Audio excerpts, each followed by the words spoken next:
Olá, sejam muito bem-vindos.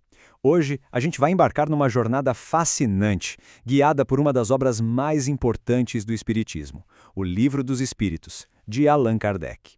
O nosso papo vai ser sobre a vida depois da morte, ou, como o livro chama, a vida espírita. Vamos mergulhar nessa exploração? E aí? O que acontece naquele exato instante depois que a gente morre? Essa pergunta, né? Acho que todo mundo já se fez em algum momento. Pois é, esse é o nosso ponto de partida. Vamos ver o que a obra de Kardec tem a nos dizer sobre esses primeiríssimos e tão cruciais momentos de transição. Então, a primeira etapa dessa jornada é o despertar. O livro conta que, depois que o corpo físico se vai, o espírito acorda numa nova realidade. Mas, esse despertar nem sempre é como ligar um interruptor, não. Muitas vezes, ele vem depois de um período de confusão, de uma certa perturbação, até que, finalmente, vem um profundo sentimento de libertação. Nossa, e essa citação é simplesmente perfeita para descrever essa sensação. Imagina só a liberdade. A alma, finalmente livre do peso, das limitações todas do corpo, se sente aliviada. É exatamente como um passarinho que consegue escapar da gaiola e pode, enfim, voar livre. Esse estado de liberdade tem um nome: erraticidade. E os espíritos que estão nele são chamados de errantes. Mas atenção aqui, errante não quer dizer perdido ou vagando sem rumo, tá? Muito pelo contrário, é uma fase de transição super importante, como um intervalo entre duas vidas, um tempo dedicado a aprender, refletir e se preparar para o futuro. E o mais curioso é que essa primeira experiência depende totalmente da bagagem moral de cada um.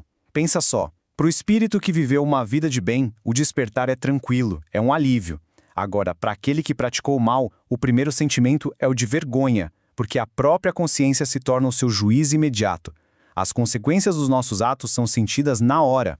Bom, isso nos leva a uma questão ainda mais profunda. Além das consequências morais, como é que os espíritos percebem o mundo sem ter um corpo físico? Como eles sentem? A experiência, já adianto, é completamente diferente da nossa. Essa é a grande questão, né? Se não existem olhos, ouvidos ou pele, de onde vêm as sensações? A resposta para isso está na própria natureza do espírito. Aqui a gente vê bem o contraste. Nossos sentidos físicos são como pequenas janelas para o mundo, bem limitadas. Já a percepção do espírito, ela é total. É uma faculdade da alma. O espírito vê, ouve e sente em todo o seu ser, de uma forma direta e numa escala muito, mas muito mais ampla do que a gente consegue imaginar.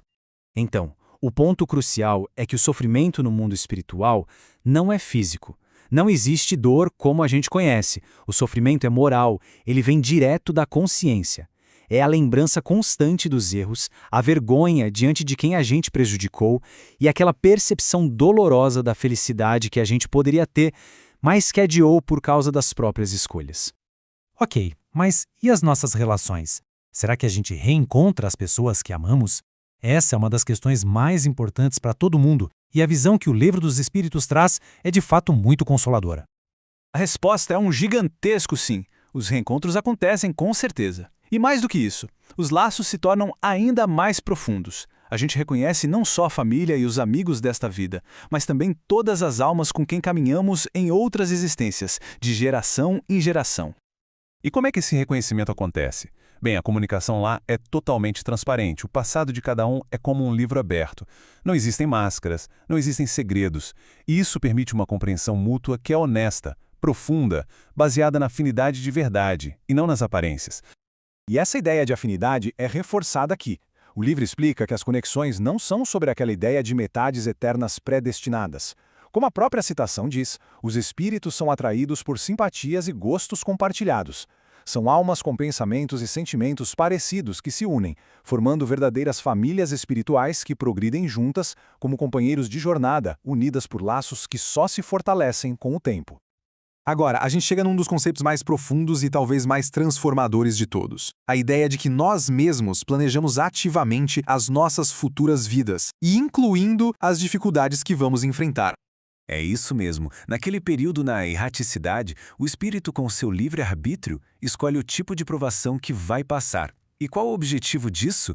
Acelerar o próprio progresso, reparar faltas do passado e aprender lições bem específicas que são necessárias para a sua evolução. E esse processo é bem lógico.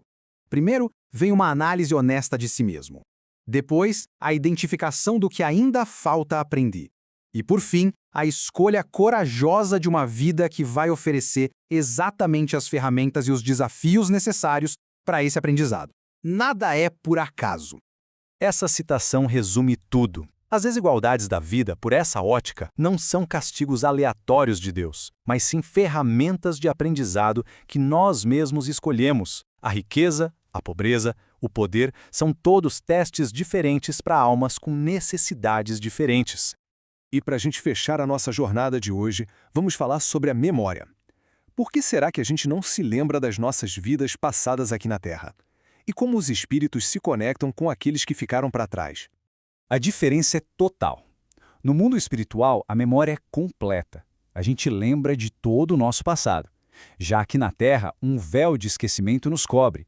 E esse esquecimento é essencial para que a gente possa agir com total liberdade na prova de agora, sem a influência do que já fomos.